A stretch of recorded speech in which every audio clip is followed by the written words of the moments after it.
Since 2014, the Russo-Ukrainian War has been a time bomb for the security of Europe, causing a great deal of suffering for the residents of eastern Ukraine. In February 2022, Russia decided to escalate the conflict by invading Ukrainian territory, making it one of the largest scale hostilities to occur in Europe since World War II. Despite initial hopes that the war would end quickly on both sides, it is still ongoing at the time the script was written, which means that there is still constant bombing and threat within Ukraine's borders, causing daily suffering to both Ukrainian and Russian civilians. Although both sides claim that the other cannot hold out for much longer, there appears to be no end in sight. According to some news sources, Russia's local economy has become more precarious due to the departure of foreign investment, and the living conditions and welfare of its citizens have become more uncertain as a result. The situation raises two important questions. Why does Russia continue to prolong the invasion war when they are not necessarily receiving any benefit from the war itself? And how is Russia able to sustain itself in a state of war, going against international communities, tarnishing its reputations, suffering intense scrutiny, and creating a chaotic political state both externally and internally? Were Putin's one-man show and lunacy the only factors propelling the war forward, or were there additional structural reasons for the war to continue despite its lack of success? Through this essay, I wish to explore the situation of the Ukraine war through the following areas. First, the causes of war and their current impact. Second, the impact of the war on the internal politics of Russia. Third, the societal conditions of Russia that allowed the war to be prolonged. And lastly, the future of the conflict and the conditions needed to end the war. Classical and contemporary theories related to sociology of war and violence, political sociology, including the framework of organized violence, will be examined. I will also consider the current account of Russian history, the unique structure of Russian society, and the theoretical frameworks to answer the question why the conflict has not ended.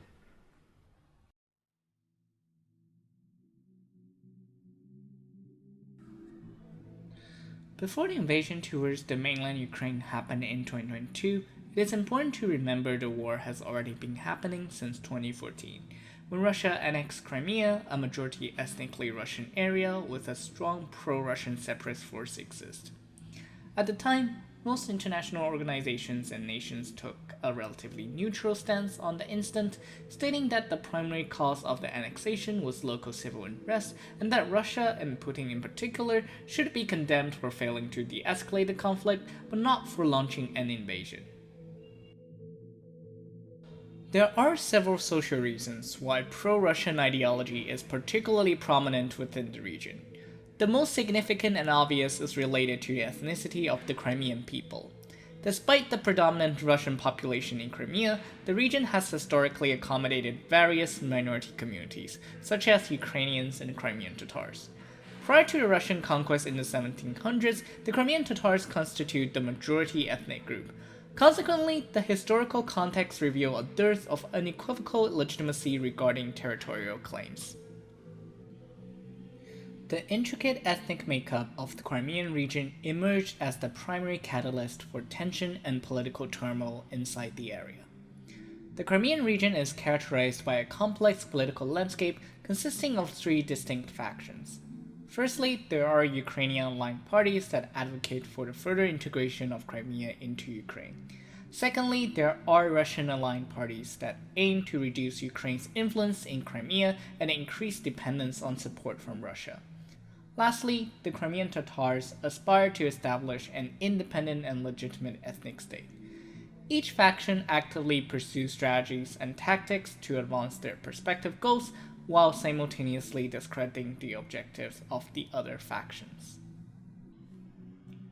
Such complications are further entrenched through the fall of the Soviet Union. Following the Ukrainian parliament's declaration of independence, a significant number of individuals residing in the Crimean region expressed discontentment with the ensuing economic decline experienced by the country.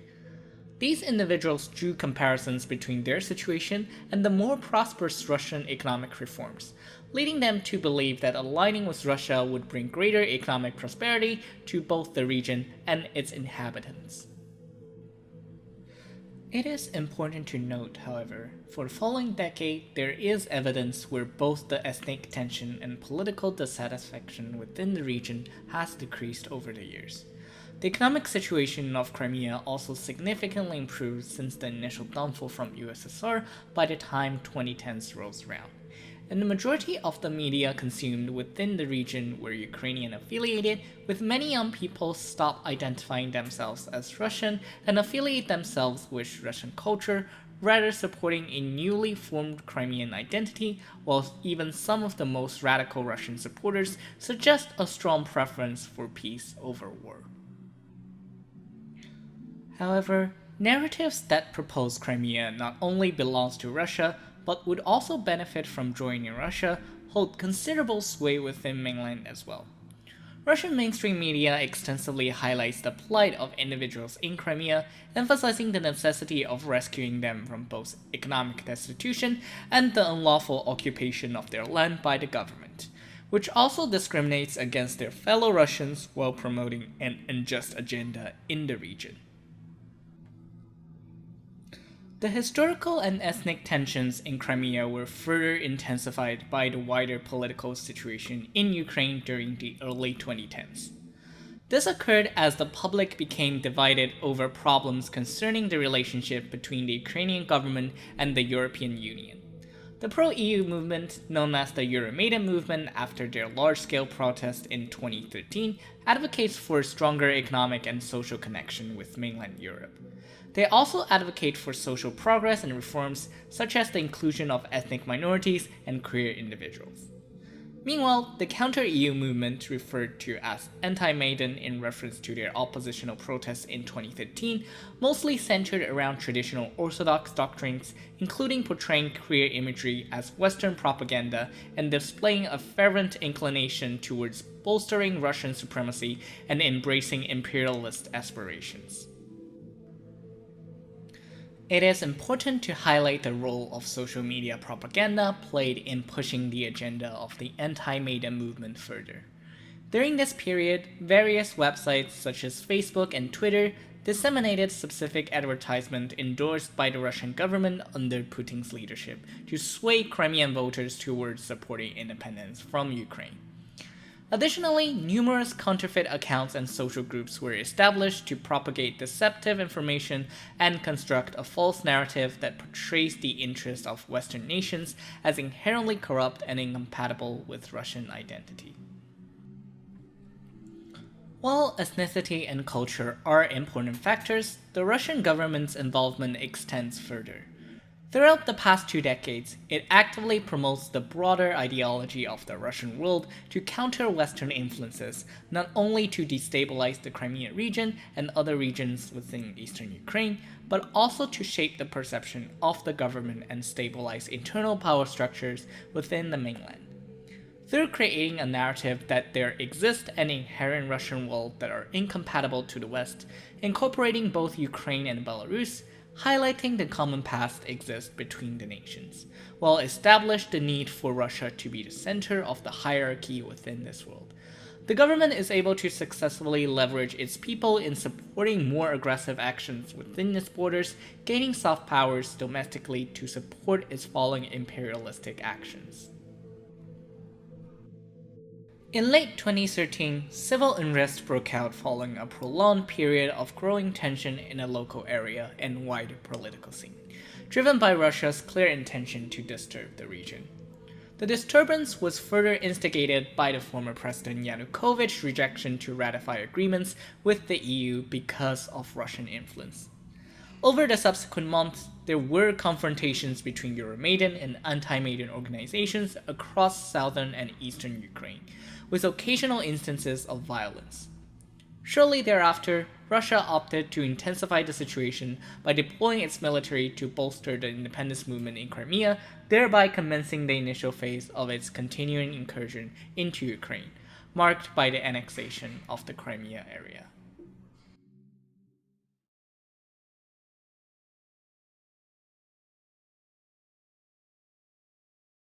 The annexation of Crimea prompted swift and unfavorable reactions towards the Russian government from Western countries, notably the United States and the European Union.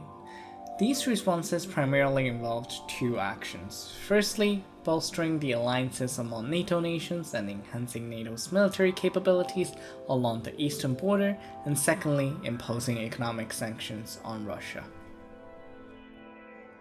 However, both efforts have only been resulting in limited success. The annexation of Crimea casts shadow on the previous efforts and the overall effectiveness of NATO, while highlighting the failure of NATO to actually provide regional stability to the Eastern Europe, allowing the general public to cast doubt on the necessity of NATO and military actions while being fearful of further Russian retaliation. Meanwhile, Western firms have shown tepid support for sanctions, either seeking loopholes or openly defying its implementation. Moreover, the validity of the penalties is routinely contested in international courts. Meanwhile, Russia has chosen to enhance its collaboration with its eastern allies, including China and Asian nations. Although Russia is less affected by exterior influences, the internal political landscape rapidly changed following the crisis. Within the dominant demographic, who are swayed by the state-controlled media and constant exposure to official propaganda, there is a significant level of endorsement for the annexation of Crimea. This has consequently bolstered Putin's popularity and solidified his reputation as a formidable leader who is unyielding in the face of adversaries. In the meantime, the response from the West has also been framed as a deliberate attempt to delegitimize the Russian identity, allowing Putin to rally individuals to overlook the potential economic problems and humanitarian crisis posed by the act of annexation. During the same time frame, Russia's official position on matters concerning Ukraine underwent a significant and abrupt change. Initially, the Russian officials advocated for safeguarding the rights of Russians within Ukraine's borders, while also acknowledging the autonomy and choices of other Ukrainians. However, following the invasion of Crimea, the Russian officials swiftly portrayed Ukrainians as consistently hostile towards Russia, and individuals who identify as Russian, emphasizing the religious and cultural differences between them.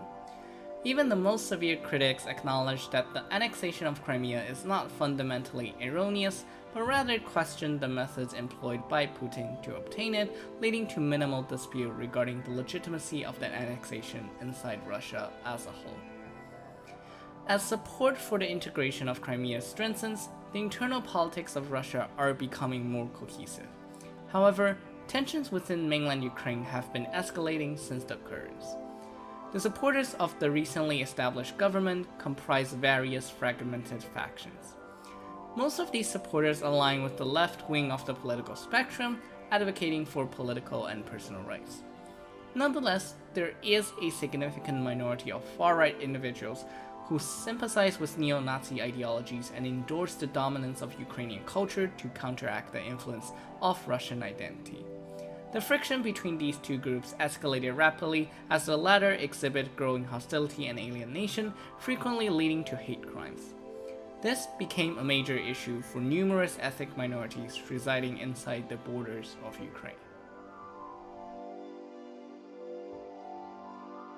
Meanwhile, many anti-Ukrainian government organizations, predominantly situated in eastern and southern Ukraine, observed the triumph of the Crimea's annexation and subsequently initiated the formation of their own armed forces. The Donbas region experienced significant protests in March 2014, triggered by the annexation of Crimea and the inclusion of members from the anti-Russian Svoboda Party in the new government. The Svoboda Party openly identifies as neo-Nazi, causing concerns about potential discrimination against the large population of ethnic Russians and Russian speakers residing in the area. The Russian government took advantage of the turmoil in Ukraine and the widespread support for the annexation of Crimea to quickly provide military assistance to the independent movements in the Donbas region, thus starting the Donbas War. By endorsing these initiatives, Russia rapidly consolidates its position as the savior against Ukraine at the West, advancing the agenda of the Russian world even further. It is crucial to acknowledge that the Russian government at this point of time had minimal or no intention of launching a full-scale war against Ukraine. Instead, they are exploiting the existing instability in the region. This is evident from their initial decision not to immediately use military force in the Donbas region, Even when they did engage, most of their forces were involved in intelligence and communications activities rather than direct combat. The War of Donbass, which officially concluded in early March 2015, resulted in a temporary cessation of hostilities in the region. Nevertheless, even after signing off official treaties and the agreement on peacekeeping measures, there were ongoing minor conflicts in the region. It has been speculated that many Russian militants have become integrated into independent movements in the region, thereby enabling Russian forces to perpetuate instability.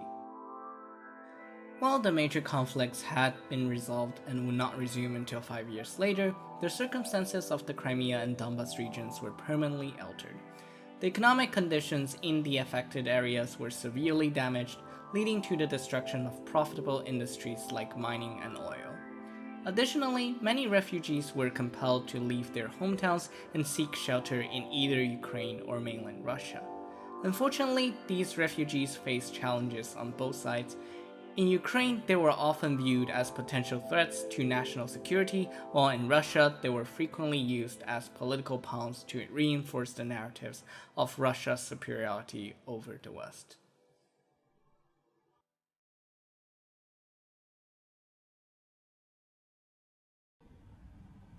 While the Donbas and Crimea territories played a significant role in the hostilities and offered valuable historical and cultural context, they were not the only causes of the full-scale invasion that took place years after the initial peace treaty was ratified. In the Western media, the primary attribution for the invasion is frequently assigned to Putin himself, along with his inner circle of political and military confidants. Putin was widely perceived as the mastermind and prominent figure behind the invasion, and his absence would have had a profound impact on the situation in the Russo-Ukrainian region. Undoubtedly, Putin exerts significant influence on the invasion, driven by his personal motives and strategic calculations. Putin's previous experience in the Kremlin has shaped him into a perpetually power-hungry individual who constantly seeks to tighten his control over everything.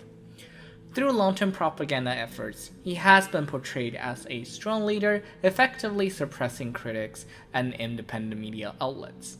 The political infrastructure established during his presidency also ensures that people prioritize appeasing Putin's personal beliefs and emotions above all else. Nevertheless, the invasion cannot be only attributed to Putin's insanity, but rather stems from the intricate workings of the Russian state. As previously shown, Russian attitudes towards Ukrainians have undergone a notable transformation. Initially focused on Crimea and the well-being of Russians within the area, these attitudes now encompass a broader perception of Ukraine as a symbol of the West and a source of existential anxiety for Russian national identity. Although the state's top-down propaganda may partially account for it, this explanation alone is inadequate to justify why the war was widely regarded as the preferred solution to the cultural clash without considering the active role of the Russian population and their impact on the state's decisions.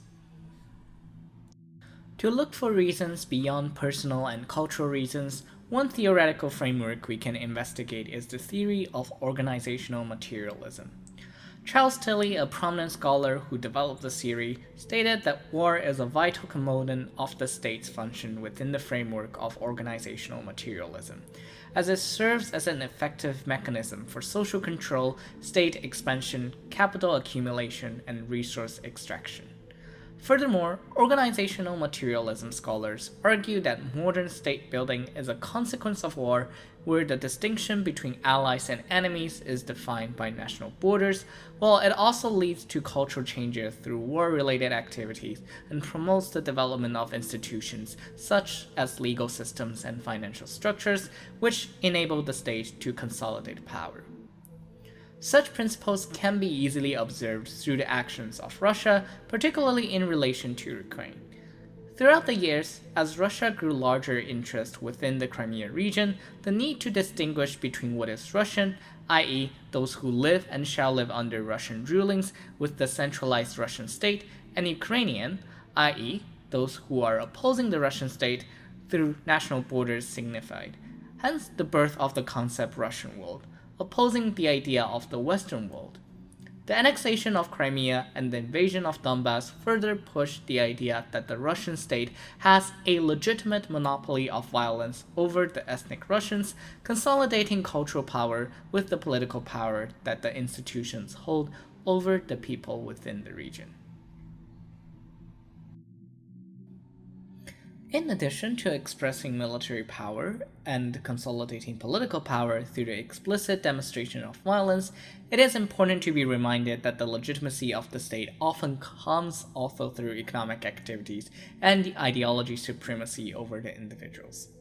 Sociologist Michael Mann has argued that modern statehood is established through a process he calls social caging, in which the state imposes restrictions on individual freedom in return for economic stability and military protection, which leads to long-term social stratification and institutional centralization.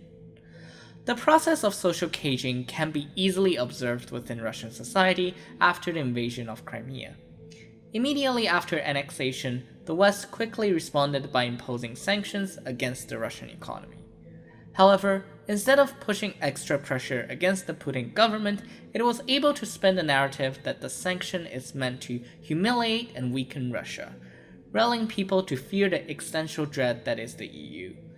Seeking protection from the external threat, the approval rating of Putin increased in the immediate months after the annexation, which in turn allowed policies that strongly restricted the rights of individuals in terms of freedom of speech, immigration around the border, and military conscriptions, as well as increased military actions and plans within the western end of the border. Nonetheless, organizational materialism could partially explain why war is an ideal method for social control and reinforcement of the power of the state, but lacks justification as to why many individuals within Russian society are enthusiastic about the war and willing to sacrifice themselves, hence legitimizing war as a strategy. Hence, beyond recognizing the coercive nature of the state, it is also important to recognize how citizens within the state internalize such ideas and form cohesive ideologies that they believe in. The connection between ideology and war is frequently described as a manifestation of consensus, where individuals associate their habits, costumes, and traditions within the communities and institutions around them.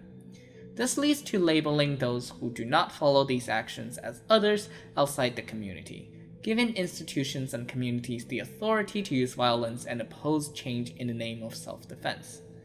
Moreover, modern warfare has further legitimized through the breakdown of traditional communities and media sensationalism, where individuals often feel extra vulnerable, needing protection from a greater force, and the connections transcend their personal experiences, allowing the rise of nationalism and exceptionalism within the boundaries of the state.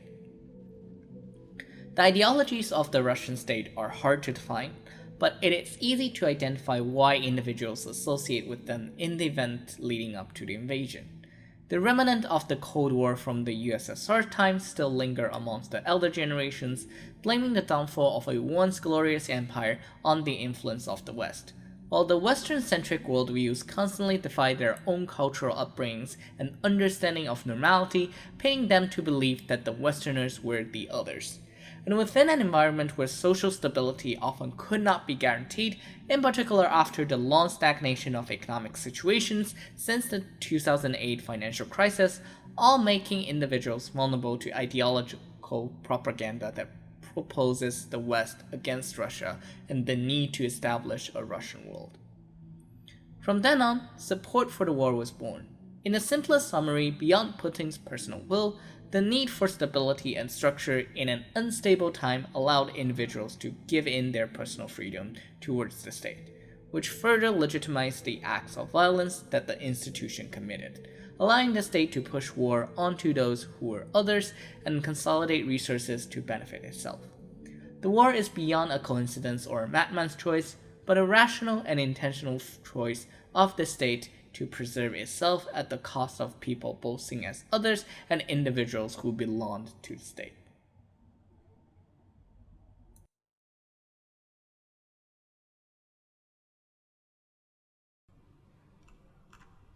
Earlier, we explored how the geopolitical climate contributes to the likelihood of conflict and Russia's intentions in supporting the war prior to its initiation. However, it is crucial to analyze why Russia has not altered its altitude while facing external pressures like sanctions, public censure, and internal political turmoil to answer the question, why is the war still going on? Western countries responded to the invasion in three ways: providing direct military assistance in the region, imposing economic restriction on Russia's economy, and engaging in information warfare on online media platforms. Although these factors influenced the war to some extent, none of them can significantly create a powerful enough force to change the conditions of the war to the point where Russia would agree to a ceasefire. The direct military assistances perhaps were the easiest to argue why it failed to become the tipping point for the end of the war.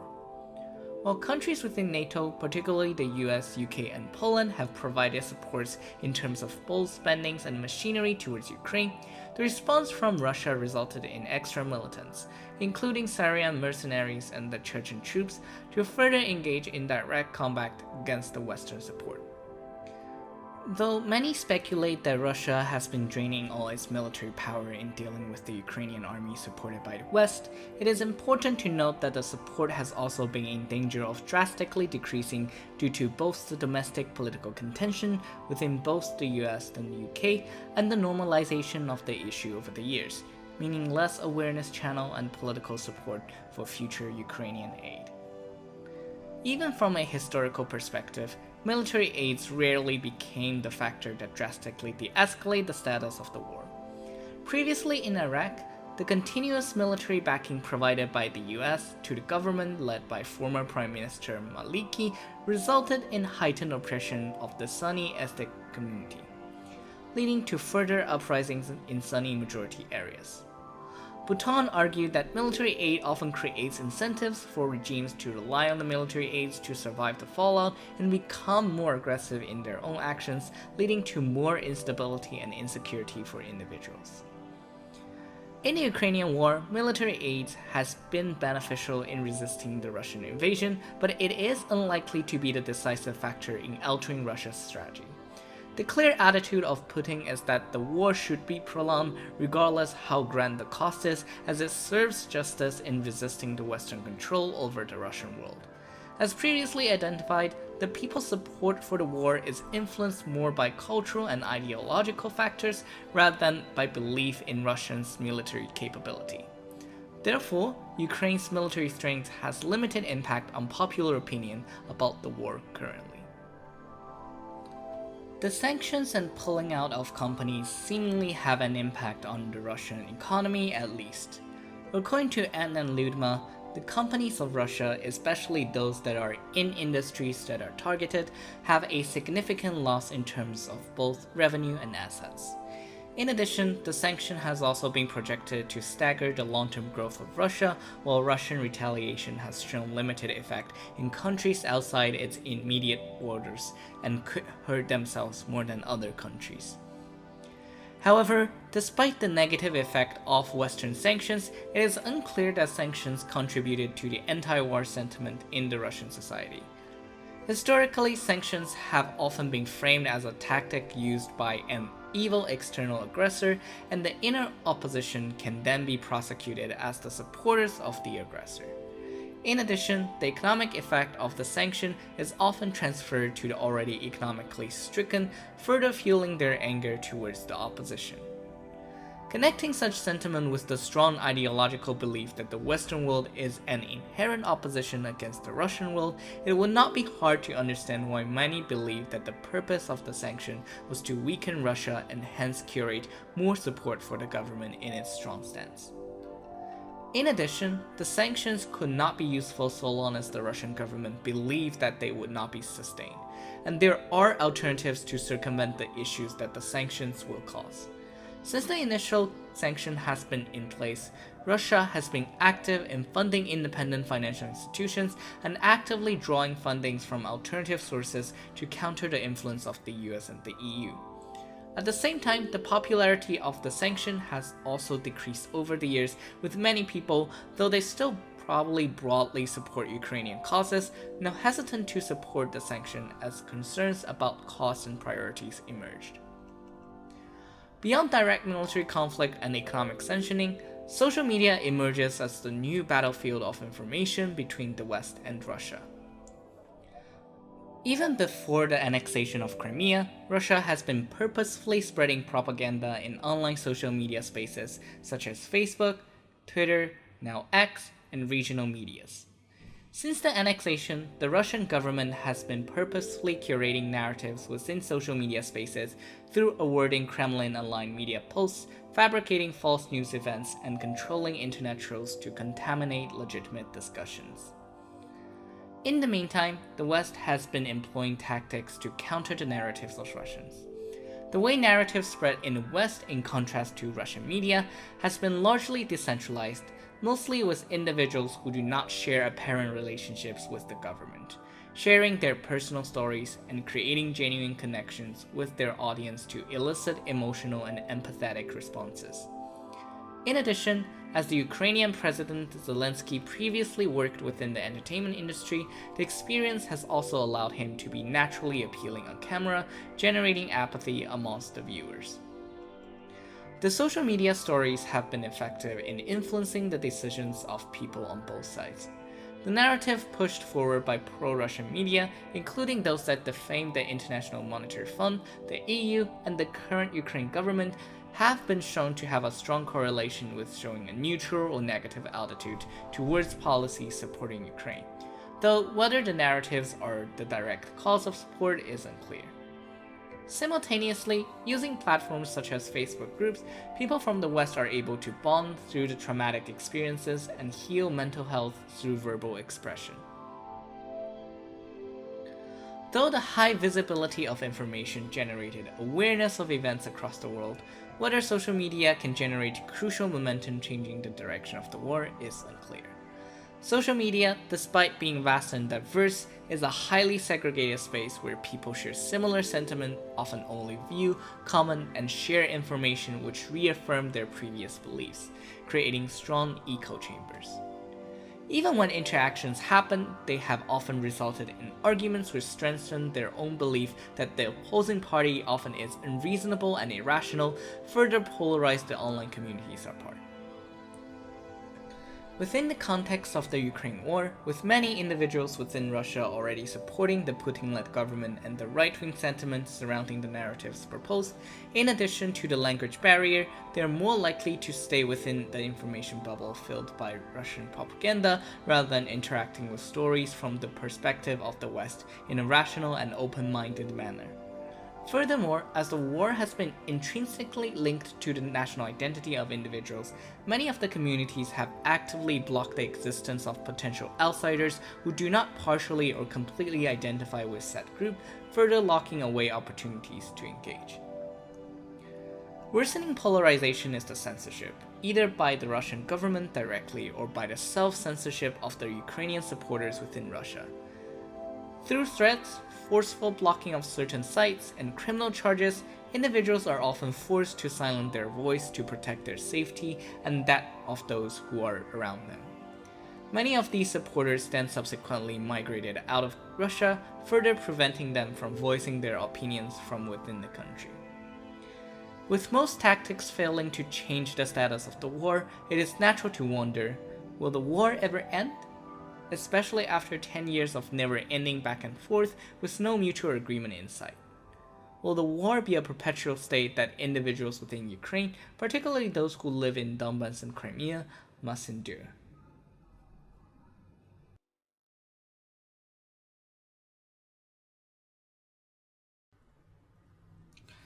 Though it is easy to be pessimistic as negative news constantly pops up on media channels, there are some optimistic aspects to the situation in the war.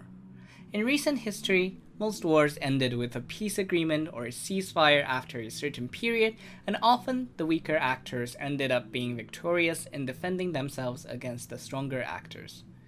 In the meantime, peace agreements and ceasefires often last for a sustainable period where the tensions between parties eventually cool down and resume normal. The prerequisites for achieving peace can be categorized into three levels. the systematic level, the society level, and the individual level. The framework, called the Levels of Analysis framework, argues that these levels are interconnected and can influence each other during the process of ending a war, though the incentive to reach peace on one level does not necessarily lead to a positive outcome on another. From a systematic standpoint, as previously said, the war was started because the advantages that come with it are greater than the advantages of peace, such as the consolidation of power and the exploitation of natural resources by the Russian government. Military capability is often seen to stabilize existing coalitions that were disrupted by outside forces, and war is needed for the system to restore equilibrium. Through this point of view, peace can be achieved, or at the very least anticipated, when it ceases to function as a stabilizing force and instead actively contributes to instabilities inside a nation, both internally and externally. As time went on, the return of war became increasingly marginal in contributing to the stability of the Russian government. The direct financial cost of the war, compounding with the decrease in oil prices and Western sanctions, means that the war has become increasingly expensive over time, while Russia is expected to enter a recessionary period soon. In addition, the events related to the betrayal of the Wagner Group alongside the assassination of Navalny all reinforce the existing fear and instability within the society as a direct consequence of war. Compounding with the fact that Russia has yet been successful in capturing Ukraine at the rate they expect, with many towns and cities recaptured by Ukraine, individuals are increasingly afraid of getting drafted by the military, generating negative attitudes towards the government. Meanwhile, the immediate rise of government support due to the initiation of war has traditionally died off over time, as people losing trust in the ability of the government in protecting them and increasingly traumatized by the war itself. Beyond the structural implications of war being unsustainable over a long-term period for Russia, the societal attitude of the elites has also been shifting since the start of the war. As previously seen, the initiations of war were often the result of scapegoating and othering of a certain group, creating a divisive force amongst individuals. However, Snyder has argued that the elites who perpetuate the divisive wars often have different interests in mind, and if the regime tried to overexpand their power, the internal coalition would fall apart as many of them stopped benefiting from the over-expansionist policies with the resources they ought to provide. We could observe such a fall of grace in action in the event of the betrayal of the Wagner Group. For a long period of time, the Wagner Group and Prigozhin functioned as a part of the Russian army in exchange for political favor from Putin and lucrative monetary incentives in the invasion provided.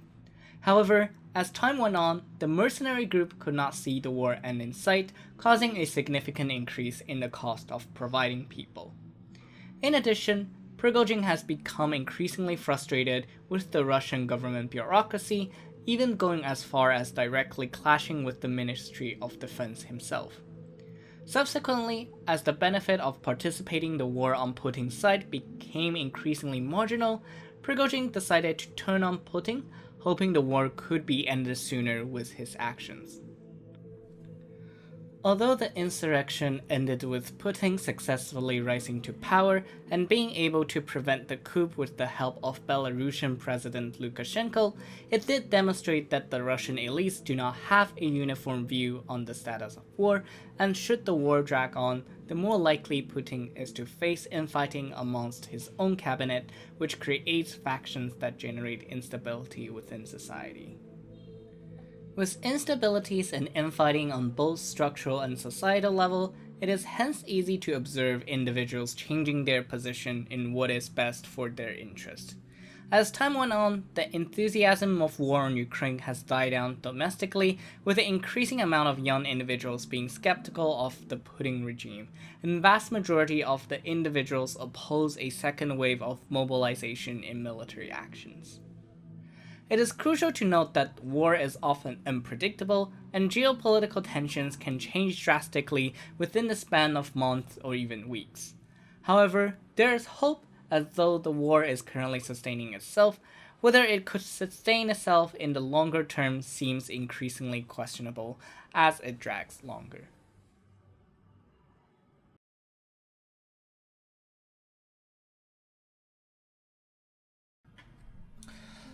The war has been going on for 2 years, or around 10 years, depending on what you define as the starting point.